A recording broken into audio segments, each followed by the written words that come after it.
Assalamualaikum warahmatullahi wabarakatuh. Selamat berjumpa kembali dalam program Tafsir Kabir.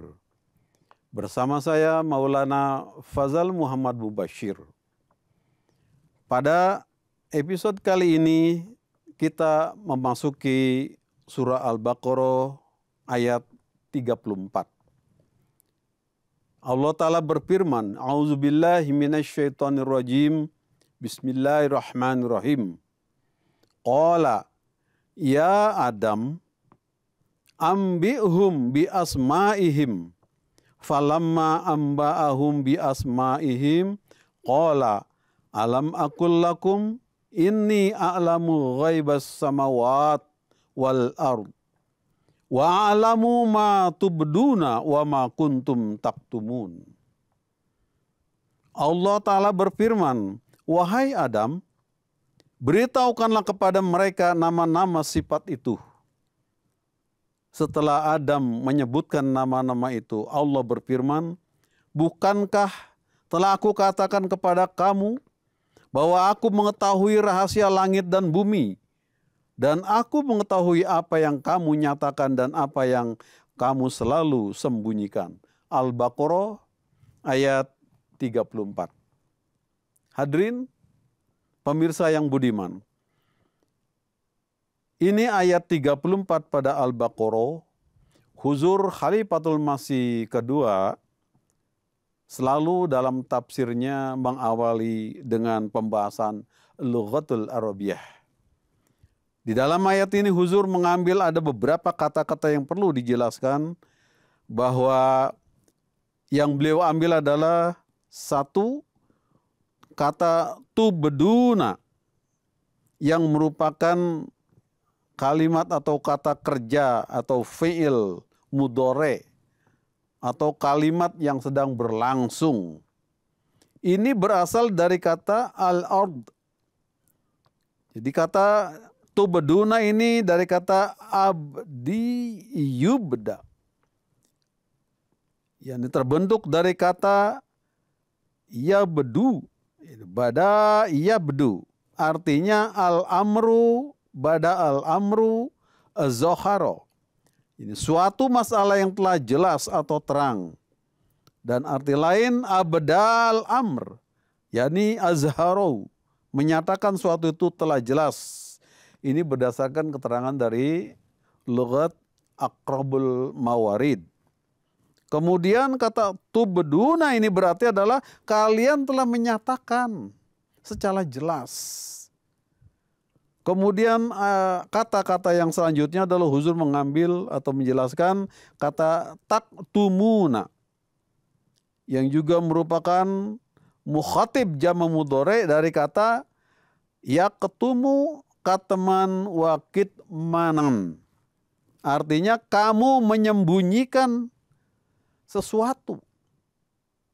Jadi di dalam ayat ini Huzur hanya mengambil dua kata tersebut, bahwa maksudnya adalah Allah Ta'ala memerintahkan kepada Adam, ya Adam ambihum bi asma'ihim. Jadi setelah Adam diajarkan tentang nama dari sifat-sifat Allah Ta'ala yang sempurna, yaitu Asma'ul Husna, itu oleh Allah Ta'ala diperintahkan Adam perlihatkan semua nama-nama tersebut kepada mereka, yakni kepada para malaikatullah. Falama amba'ahum biasmaihim, ketika Adam memperlihatkan semua wujud-wujud pilihan Allah di masa depan nanti yang akan menjadi mazhar, tempat turunnya dari sifat-sifat Allah Ta'ala sebagai wadah yang memberikan contoh-contoh sempurna dari seluruh kehendak Allah Ta'ala dalam sifat-sifatnya. Malaikat mengatakan kami tidak mengerti, kami tidak tahu. Karena itu Allah berfirman, qala.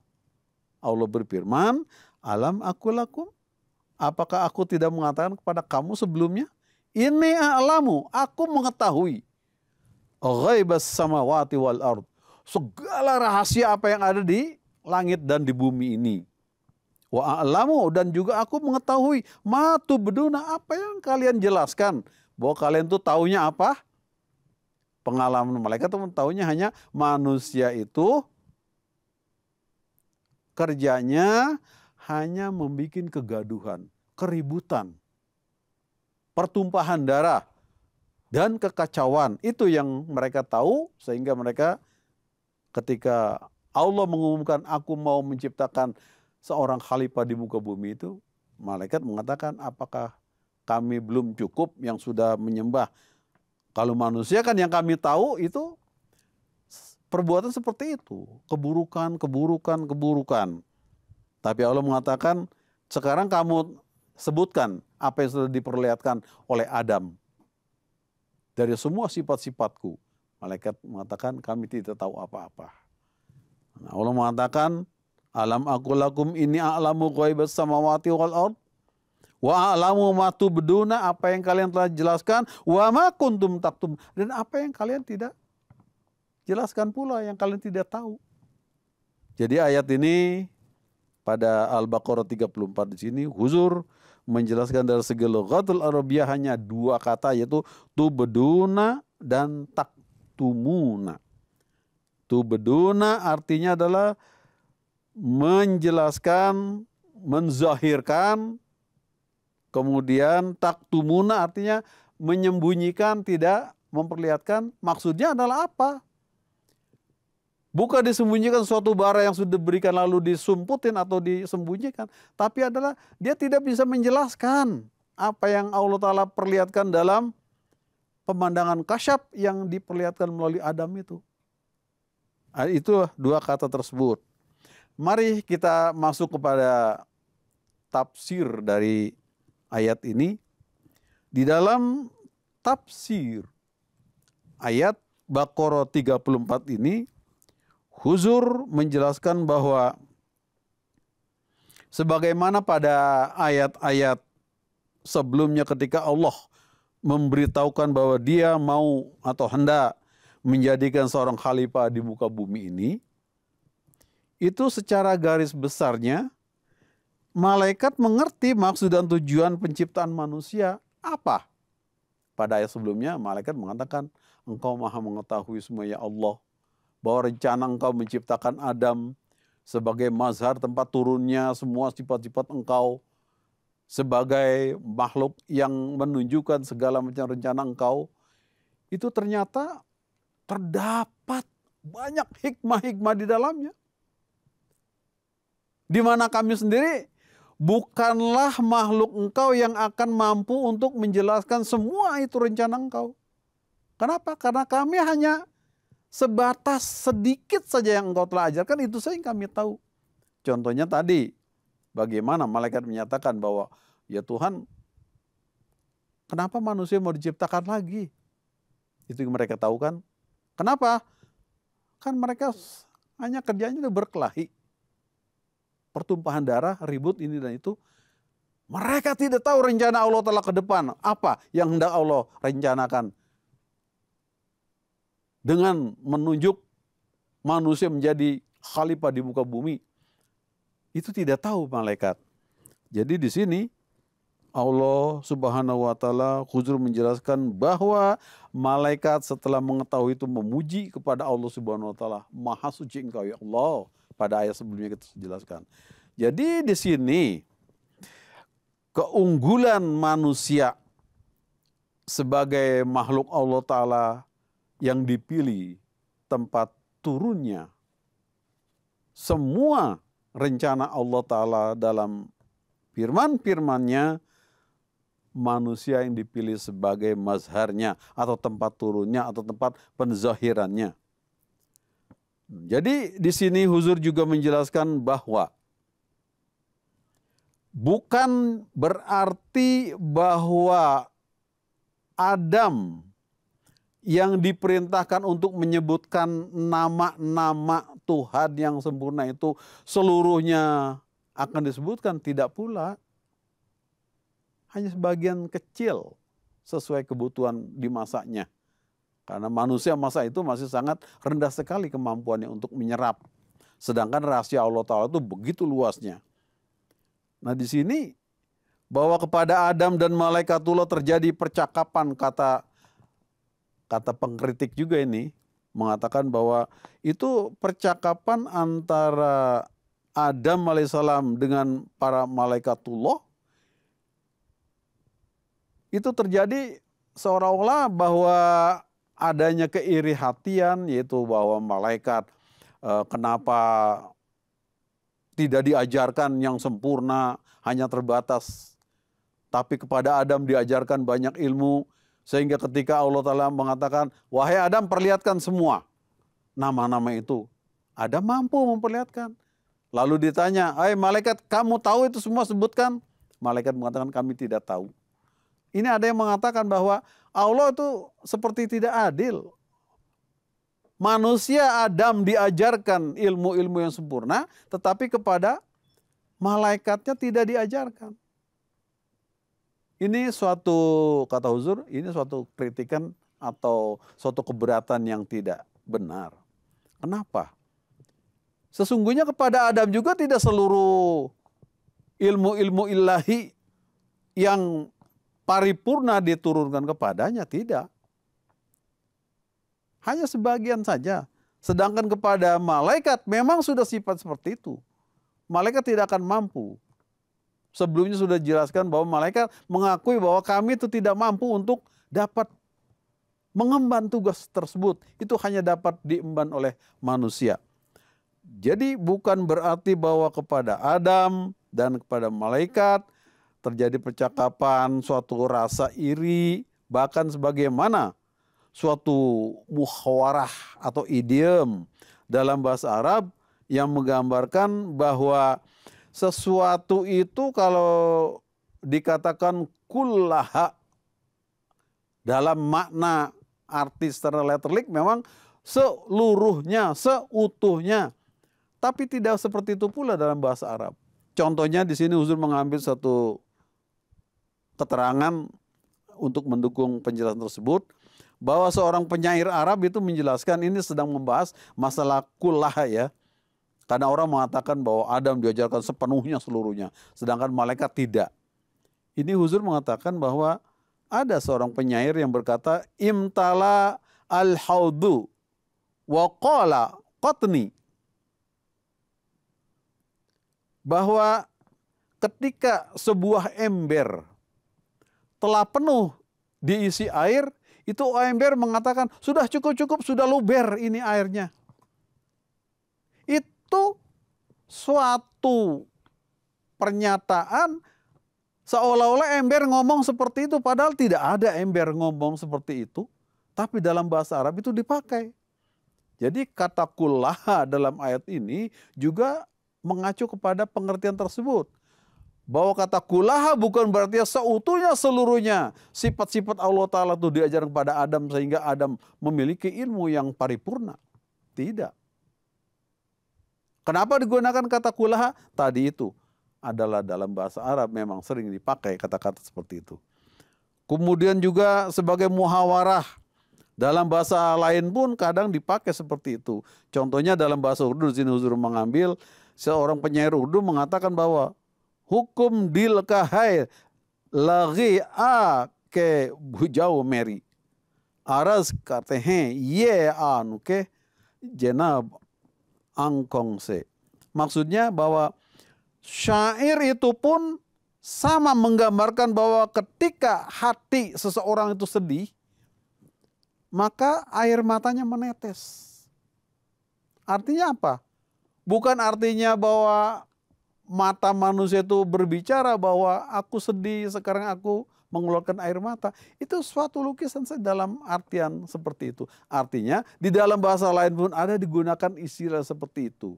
Ini untuk menjelaskan daripada kata kullaha, di mana Huzur hendak menjelaskan bahwa sesungguhnya tidak seperti apa yang dikatakan orang-orang, bahwa Adam memiliki ilmu paripurna, sempurna, diajarkan semua oleh Allah Ta'ala. Kenapa? Karena dalam ayat tersebut dikatakan kullaha. Kata Huzur tidak. Itu kata kullaha itu makna seperti tadi itu. Hanya sekadar untuk mengambilkan suatu penjelasan, diberikan contoh yang tadi itu. Sebuah ember yang penuh dengan air ngomong. Udah cukuplah, aku sudah penuh, udah luber. Nggak ada pernah itu ember ngomong seperti itu. Begitu juga orang nangis, matanya ngomong, aku sangat sedih sehingga air mata keluar dari mata ini. Tidak pula ngomong, tapi itunya perasaan manusia yang sedih pasti seperti itu. Mengeluarkan titik air mata. Kemudian juga dijelaskan lagi ada suatu syair. Qalat lahu al-ainani sam'an wa ta'atan. Bahwa mata itu telah berkata, kami sudah mendengar seluruh anjuran kamu dan kami taat. Ini artinya bahwa orang yang mentaati digambarkan sebagai sesuatu atau sebuah mata yang taat kepada perintah, kemudian dia mentaati segala perintah-perintahnya. Artinya bukan mata itu berbicara seperti apa yang kita manusia berbicara seperti itu. Nah, ini ada 3 contoh tadi yang dipakai untuk membahas masalah kata kullaha sebagai kata sesuatu yang menjelaskan keadaan. Selanjutnya, Huzur membahas juga ini bahwa kata qaul dipakai hanya untuk menggambarkan suatu keadaan dan itu dituangkan dalam kata-kata. Jadi bukan berarti benar-benar bahwa kullaha seutuhnya, sepenuhnya, sesempurna-sempurnanya diajarkan kepada Adam. Nama-nama sifat Allah bukan seperti itu, tapi hanya sebagian saja. Jadi penggunaan kata kullaha di sini, kenapa sih begitu pentingnya Huzur membahas kata kullaha saja sebegitu banyaknya? Ini penting supaya kita tidak salah paham bahwa kullaha yang digunakan pada ayat ini yang menyatakan bahwa Adam diajarkan nama-nama Asmaul Husna secara klimaks seluruhnya kullaha, itu tidak artinya sebenar-benarnya sepenuhnya. Kenapa? Karena Adam juga belum waktunya untuk dapat menerima seluruh sifat Allah Ta'ala yang disebut Asmaul Husna. Itu nanti pada waktunya ketika sudah sempurna manusia mampu menerimanya. Yaitu pada Kanjeng Nabi besar Muhammad Rasulullah Sallallahu Alaihi Wasallam. Jadi makna yang sebenarnya dari kata Nabi Adam diperintahkan Allah menjelaskan sifat-sifat ilahiyah yang nantinya bakal diperagakan oleh keturunannya atau para nabi-nabi yang akan datang itu dari umat beliau yang terpilih, itu begitu membuka pandangan pengertian sehingga malaikatullah baru memahami, oh ternyata Allah Ta'ala kenapa tidak memerintahkan kita atau kami ini sebagai malaikat yang bersih, yang jujur, yang taat, malah memilih manusia yang suka berkelahi dan ini dan itu. Ternyata manusia memiliki kelebihan yang jauh daripada yang dimiliki oleh malaikatnya. Jadi di sini bahwa Allah Ta'ala di dalam ayat tadi berfirman, falamma amba'ahum bi asma'ihim, ketika Adam memperlihatkan wujud-wujud sempurna yang adalah secara khas dari keturunan dari umat beliau, maka malaikatullah tahu bahwa hanya manusialah yang layak atau mampu untuk mengemban apa rencana Allah Ta'ala yang dia akan turunkan kepada manusia sebagai petunjuk, sebagai guide, sebagai pembimbing untuk dapat memahami semua rencana Allah Ta'ala dari sifat-sifatnya Asmaul Husna itu. Malaikat tidak mampu. Jadi setelah dijelaskan di sini oleh Adam, digambarkan dan diperlihatkan semua pemanah-pemanah itu, malaikat baru paham, oh ternyata banyak hikmah yang sesungguhnya itu kami tidak akan mampu untuk dapat memikulnya. Sehingga Allah telah mengatakan, qala alam aku lakum ini alamu ghaibas samawati wal ardh. Apakah aku sudah tidak katakan sebelumnya bahwa aku tuh tahu semuanya? Kenapa kamu merasa keberatan dan segala macam? Itu ada lagi mengerti, oh demikian, kalau gitu malaikat merasa keberatan terhadap Allah Ta'ala. Huzur juga mengatakan tidak. Malaikat bukan protes. Karena malaikat tidak punya sifat atau hawa nafsu yang memberontak. Dia hanya taat saja. Lalu kenapa di dalam ayat ini Allah berfirman seperti itu? Bahwa malaikat mengatakan ini dan itu. Contohnya adalah bahwa aku sudah bertasbih kepada engkau, mensucikan engkau. Tapi sekarang engkau mau ciptakan lagi manusia. Tujuannya adalah bahwa malaikat ingin tahu, ya Allah apa sih rencana kamu itu? Aku ingin tahu juga. Begitu pada ayat ini Allah mengatakan kepada Adam, "Falamma amba'ahum bi asmaihim qala alam aqul lakum inni a'lamu ghaibas samawati wal ardh." Malaikat terdiam dan mereka baru paham bahwa rencana Allah Ta'ala itu penuh hikmah. Penuh rencana yang sangat sempurna. Dan itu adalah ketika sudah waktunya tiba, manusia yang mengemban kesempurnaan itu adalah pada diri Nabi kita, Nabi besar Muhammad Rasulullah Sallallahu Alaihi Wasallam. Demikianlah pemirsa yang budiman. Pada episode kali ini yang dapat disampaikan, semoga Allah Ta'ala memberikan karunia pada kita semuanya untuk dapat mengamalkan segala perintahnya dan menjauhi segala larangan-larangannya. Saya, Maulana Fazal Muhammad Mubashir, beserta kru MTA, mohon undur diri. Sampai berjumpa pada episode berikutnya. Assalamualaikum warahmatullahi wabarakatuh.